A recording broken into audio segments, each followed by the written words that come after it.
নিজের চাদরের টুকরো দিয়ে পরিষ্কার করতে করতে জিজ্ঞেস করল, তোমার সাথে এই ব্যবহার, আর তাও তোমার নিজের বাবার হাতে? কাসিমের চোখে এক অদ্ভুত চমক ছিল, পাগলামির নয়, বরং এক গভীর রহস্যের। সে বিলালের হাত ধরে ফিসফিস করে বলল, বাবার খারাপ নন, বাবা ভয় পেয়ে আছেন। ওনার মনে হয় যে আমার কথা এই শহরকে জ্বালিয়ে দেবে। মুসাফির, এই শহরের শাসক শাহ এ জুলমাত হুকুম দিয়েছেন যে যেই আশা বা আলোর কথা বলবে তাকে হত্যা করা হবে। আর আমি স্বপ্ন দেখি মুসাফির, আমি এমন এক ভোরের স্বপ্ন দেখি যেখানে এই ধোঁয়ার মেঘ কেটে যাবে। বিলাল বুঝতে পারল এই ছেলেটি পাগল ছিল না, বরং সে ছিল এমন এক বিদ্রোহী যে অন্ধকারের বস্তিতে আলোর কথা বলার সাহস করেছিল। আর জব্বার কোনো জালেম বাবা নয়, বরং একজন নিরুপায় বাবা ছিল, যে নিজের ছেলেকে জালেম বাদশার তলোয়ার থেকে বাঁচানোর জন্য দুনিয়ার চোখে তাকে মৃত আর নিজের চোখে পাগল ঘোষণা করে এই ঘরে বন্দি করে রেখেছিল। বিলাল যখন এই বাস্তবতা বোঝার চেষ্টা করছে, তখনই হঠাৎ পেছন থেকে দরজা সজোরে খুলে গেল। সেখানে জব্বার দাঁড়িয়েছিল। তার বিশাল শরীর রাগে কাঁপছিল, হাতে একটি লোহার তপ্ত লড়ার, চোখে হিংস্রতা। তুই আমার আমানতে খেয়ানত করলি মুসাফির! জব্বার গর্জে উঠল, তার আওয়াজে ঘর কেঁপে উঠল। আমি বলেছিলাম এই দরজা খুলবি না, এখন তোকের খেসালত দিতে হবে। জব্বার পুরো শক্তিতে বিলালের দিকে ধেয়ে এলো। কাশিম চিৎকার করল, না বাবা, এ তো নেক মানুষ!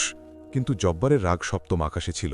তার ভয় ছিল যে বিলাল তার রহস্য শহরে ফাঁস করে দেবে এবং বাদশার সিপাহীরা তার ছেলেকে নিয়ে যাবে। বিলাল নিজের জায়গা থেকে নড়ল না। সে না তো বাঁচার চেষ্টা করল আর না পালালো।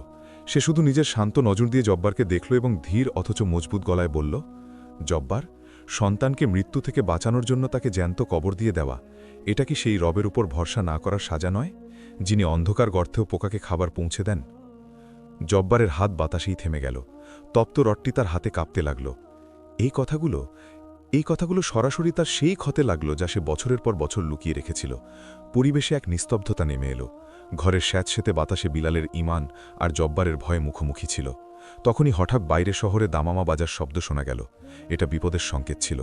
কেউ চিৎকার করছিল, শাহী সিপাহী, শাহী সিপাহী, প্রতি ঘরে তল্লাশি নিতে আসছে। কেউ খবর দিয়েছে যে বিদ্রোহী কাশিম বেঁচে আছে।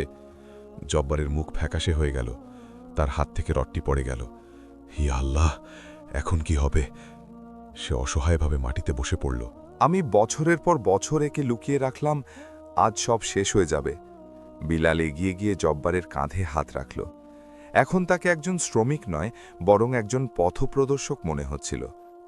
ঘাবড়িও না জব্বার, যে আল্লাহ ইউসুফ আলাইসাল্লামকে কুঁয়ো থেকে বের করে সিংহাসনে বসাতে পারেন, তিনি তোমার ছেলেকেও বাঁচাতে পারেন।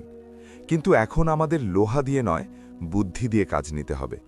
জব্বার, তোমার চুল্লির আগুন